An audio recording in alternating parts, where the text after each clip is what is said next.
On this episode of Behind the Camera, a discussion with Buffalo film producer and actor Peter Johnson and cinematographer Durand McCloud, who along with director Korey Green were integral figures in the creation of the documentary The Blackness Project. You know, as artists, your primary motivation is the things that happen to you, right, personally. You know, if you have some type of experience or, you know, something that you witness or something of that sort, as an artist, that's what drives creativity, you know. And coming off of the Romans in 2014, Korey and I was at the San Diego Film Festival where we won Best Feature Film. Out there, I was nominated for Best Leading Actor, Korey won Best Director. And when we came back to Buffalo, we didn't feel the synergy that we felt that we should have coming off of that project. And we were kind of dabbling on what we should do next. And there was a personal experience that he and I both encountered, you know, which surrounded racism. And at the time, it was kind of just a thought that was put in the air about what we should do about it. And as artists, again, as filmmakers, that is what drives our creativity. And when we saw another film called The Blackness Project, that kind of inspired us that we needed to do something about it. And, you know, of course, Durand is one of the right-hand people, you know, within our organization as well. So it kind of just got the wheels turning. And again, you make magic off of your experiences. And that's kind of how the project started. What is the Blackness Project? For me, it's inspirational, educational, and it's a learning tool. You know, we interview all walks of life just to get their perspective, because actually watching the Blackness Project, you know, I wouldn't say it was, you know, racy. I would say it was like more biased. People just predicting people to be like all of us, like one person. Like just because me and Traz are the same skin complexion, we're not the same person. So, like Traz was saying, it was just kind of thrown out in the air. Traz and Korey was going over the idea, and then they came to me like, "You ready? We're about to shoot another project." Then we got some good names together, start calling people, setting up some interviews, and we just got it done. And another good thing with the project is Korey, Steve, and Peter actually flew out to Utah to get the DNA test. Well, I think it's important to reference that when we first started the film, we didn't know what direction the film was going to go, and that is very common in a documentary film, right? It's unscripted, so you have a vision of where you want it to go, but because you can't anticipate what people are going to say, it's not a script that we're writing. Right. So going forward with it, we had hours of footage and things of that sort, but we needed something to tie it all in together. And Korey, at one point, he's extremely ambitious. That's probably the characteristic about him that I love the most, is that his vision and how he thinks. And he just blindly sent Ancestry.com an email telling them about the film. And they responded saying, "Oh, wow, we'd like to get involved." Who would have thought just sending an email to Ancestry that they would actually respond? And so they sent us these genealogy kits, you know, where we do a mouth swab, and we tied it into the film because it's important when you're studying your race, your culture, to know where you come from, right? And that's a key necessity in how do you combat racism, because it's to say, well, you can't classify me because I know who I am. You know, and that's like the key of how you combat racism. So once we took the genealogy test, they invited us to the corporate headquarters in Utah. So we flew out to Utah and we documented our results. We got a chance to interview scientists and find out how they get these results and where, you know, these results come from. You know, so it's a really integral part in the movie when you're exploring your race and trying to find out who you are. The use of a portable radio became an interesting tool to transition the various chapters in the film. So far as the radio is concerned, it was actually, me and Korey was just sitting in here one night just watching the film, and we was like, we just need like a character. So we was thinking like a documentary. How can we come up with like a character since it's like not scripted, like Peter was saying? And then we was like, we just looked and like, oh, what's up with that radio? Maybe we have somebody narrate it. And then Korey was like, oh, that's a great idea. And then we just took the radio out in different locations, filmed it, and then we called Dr. Henry Taylor to narrate it. So it's actually, as the film is going, he's narrating the film, but it's like at a radio station. So people is not only watching the Blackness Project, you actually listening to it. And then that's how it all came about.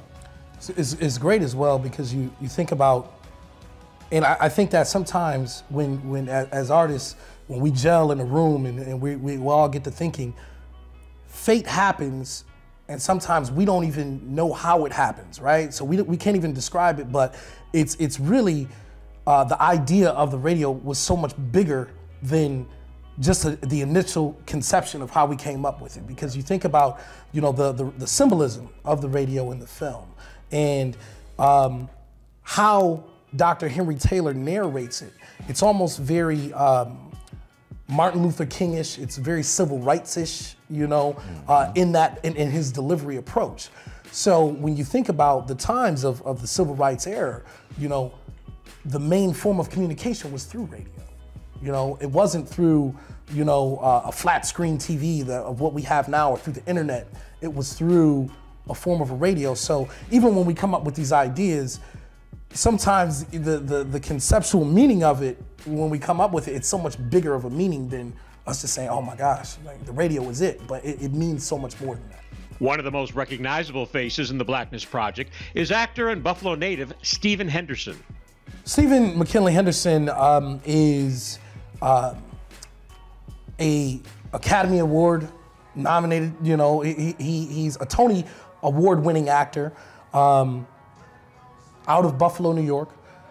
I can honestly say I've had the privilege of knowing him since I was 10 years old. He's been a mentor to me, a father figure to me. Growing up in Buffalo, his son, Stephen McKinley Henderson's son, and I are best friends. And so I've known Stephen before he was Stephen, right? And as I became to mature as an actor and as a filmmaker, his career also began to blossom as well. And it was a blessing for him to come aboard this project because the director and Stephen also has history because Stephen also was in the feature film The Romans. And because they have that relationship and I have a special relationship with Stephen, it was kind of a no-brainer for him to come on board and to voice his opinions regarding the project. So he comes aboard. We also have cameos from Stephen McKinley Henderson. We have the Mayor Byron Brown.